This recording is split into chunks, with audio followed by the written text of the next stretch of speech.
오늘은 책망하시는 하나님이라는 제목으로 함께 호세아 8장의 말씀으로 나눠보려고 합니다. 그 7장에 이어서 8장의 말씀도 이 북왕국 에브라임의 죄악을 고발하고 있습니다. 오히려 더욱더 좀 확장되고 있습니다. 그들에게 임할 재앙을 하나님께서 선포하시며 그들을 책망하십니다.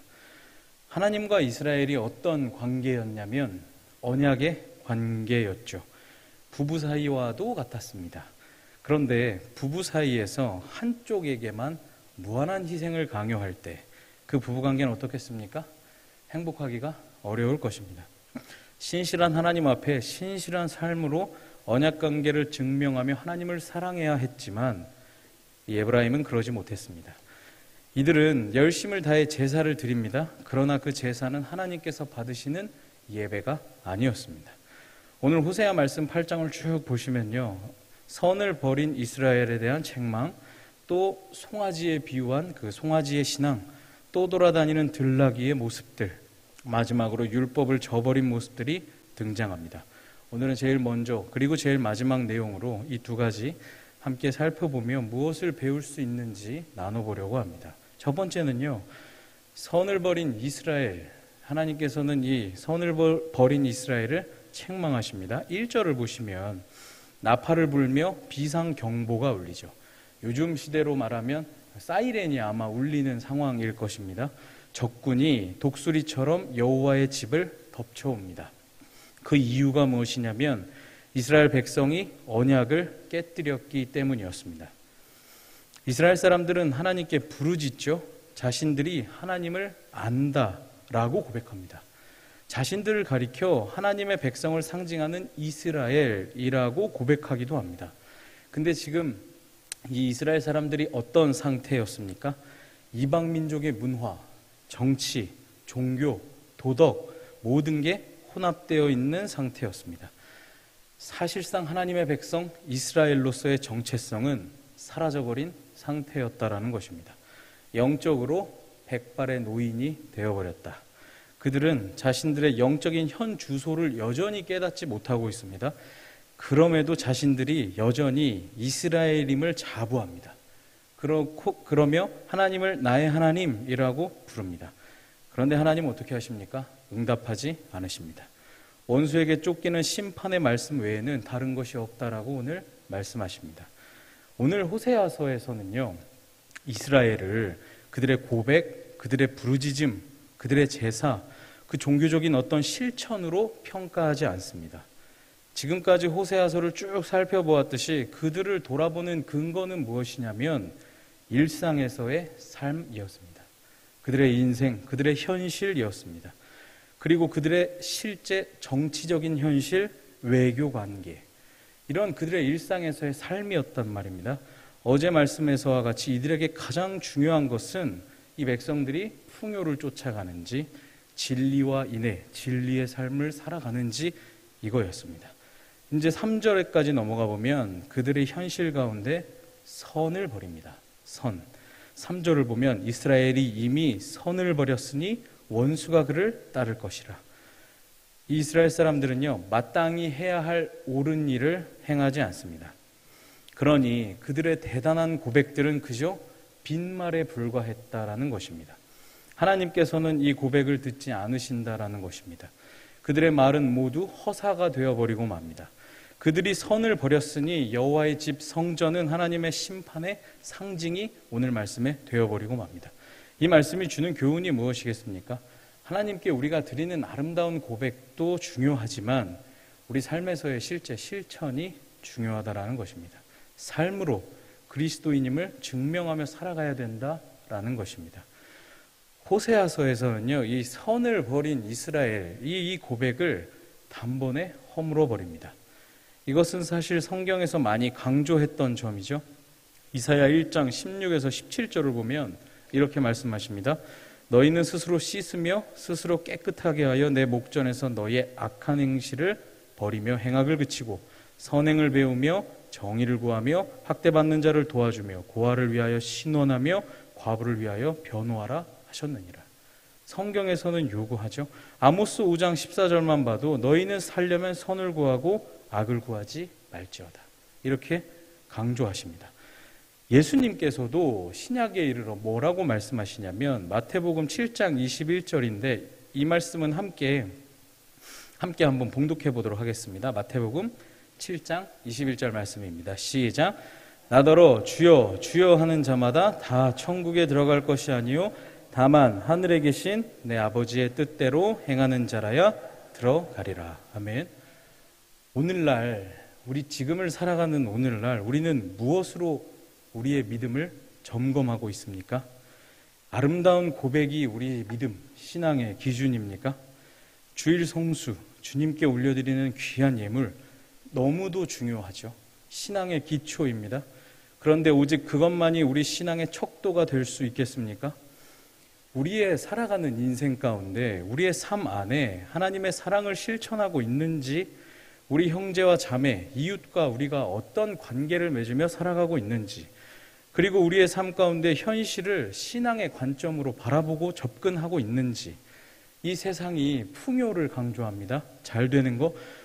이 현실 가운데 가난하고 힘겨운 이웃을 돌아보는 나눔과 섬김의 자세가 우리에게 있는지, 이런 것들 또한 우리 신앙의 척도가 되어야 할 줄로 믿습니다. 신학자 스튜어트라는 사람이 우리에게 매우 날카로운 지적을 합니다. 이 사람 뭐라 그러냐면요, 오늘날 우리는 강화된 예배로 자신들의 불순종을 상쇄하고 있진 않습니까? 이렇게 물어봅니다. 호세아서는 우리의 고백을 근본적으로 되돌아보게 합니다. 우리가 진정으로 두려워해야 될 것이 무엇이냐면 사랑의 실천, 선한 행실 없이 그저 입으로만 고백하는 것입니다. 이것이 바로 예수님이 주여 주여 하는 자마다 천국에 가는 것이 아니라는 그 말씀의 의미일 것입니다. 우리의 삶 가운데 진실한 고백과 함께 사랑을 실천하며 살아가시는 저 여러분들 되시기를 소망합니다. 두 번째 모습은요, 율법을 버린 이스라엘의 모습입니다. 우리 오늘 함께 읽으셨던 11절과 14절, 11절부터 14절 말씀을 다시 한 번만 함께 봉독해 보도록 하겠습니다. 시작. 에브라임은 죄를 위하여 제단을 많이 만들더니 그 제단이 그에게 범죄하게 하는 것이 되었도다. 내가 그를 위하여 내 율법을 만 가지로 기록하였으나 그들은 이상한 것으로 여기도다. 그들이 내게 고기를 제물로 드리고 먹을지라도 여호와는 그것을 기뻐하지 아니하고 이제 그들의 죄악을 기억하여 그 죄를 벌하리니 그들은 애굽으로 다시 가리라. 이스라엘은 자기를 지으신 이를 잊어버리고 왕궁들을 세웠으며 유다는 견고한 성읍을 그 성들을 삼키게 하리라. 아멘. 이 에브라임은요 11절에 죄를 용서받기 위해서 제단을 많이 만들어냅니다. 그런데 이렇게 세워진 제단은 오늘 말씀에서와 같이 에브라임에게 더더욱 죄를 짓게 만드는 그러한 제단이 되고 맙니다. 그 곳곳마다 죄의 용서를 구하는 제단을 만들면 하나님께서 용서해 주시고 변화가 있을 거라고 생각했겠지만 그들이 만든 제단은 저지른 죄가 얼마나 많은지 보여주는 증거였을 뿐이었다라는 이야기입니다. 많은 제단으로 상징되는 이 많은 제사는요, 그들로 하여금 착각하게 만듭니다.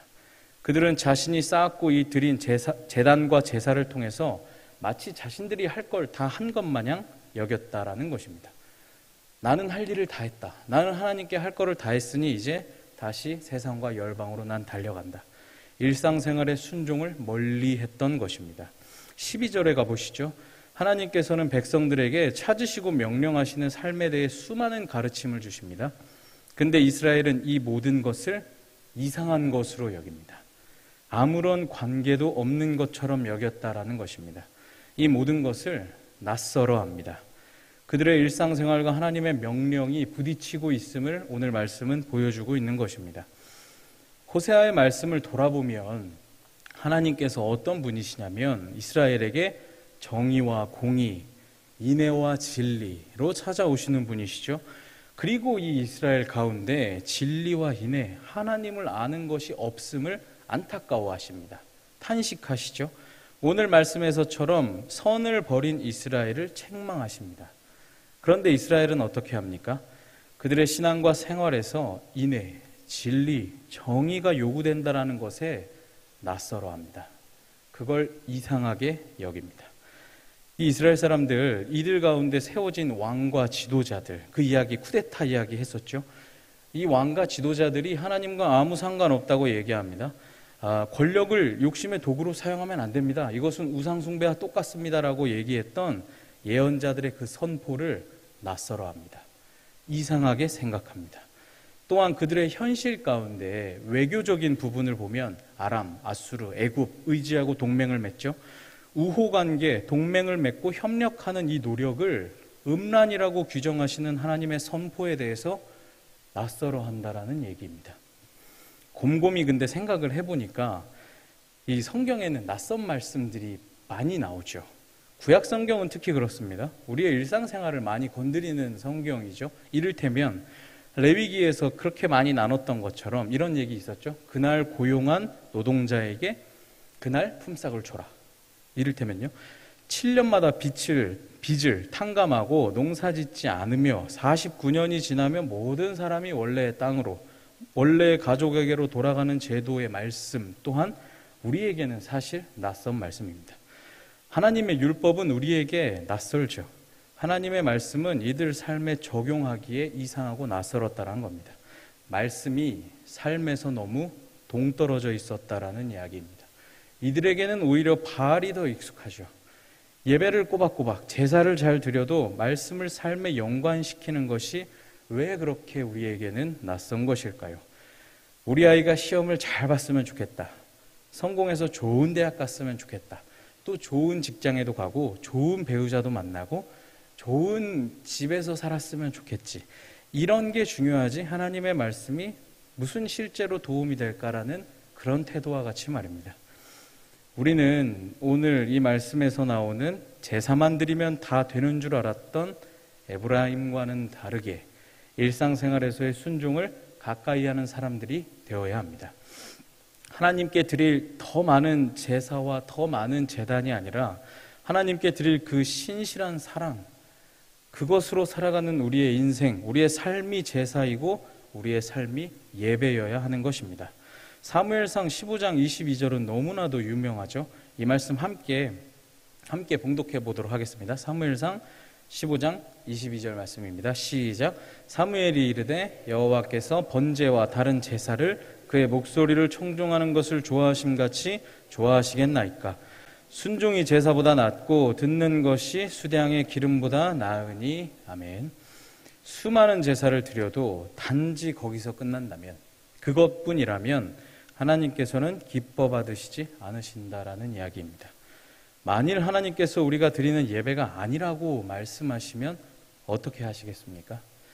역사가 말해주듯이 종교가 타락할 때 나타나는 현상 중에 하나는 곧바로 올바로 회개하지 않으면서 엄청난 제사와 예물만을 올려드린다라는 것입니다. 말씀을 들었으면, 말씀을 안다면요, 그 말씀이 나를 주장해야 합니다. 그게 하나님께서 원하시는 예배이고 신실함이고 인애입니다. 무슨 이야기입니까? 실제로 달라져야 한다라는 이야기입니다. 지난주와 이번 주의 삶이 똑같다면 도대체 우리가 매주 듣는 이 말씀은 우리에게 무엇입니까? 어제와 오늘이 같다면 우리는 여전히 오늘 말씀의 에브라임과 같은 처지일 것입니다. 우리의 인생에, 우리의 재단, 우리의 예배에, 우리의 삶에 하나님의 말씀이 낯설다면, 하나님의 말씀이 이상하게 느껴진다면 그곳에는 힘도 능력도 없을 것입니다.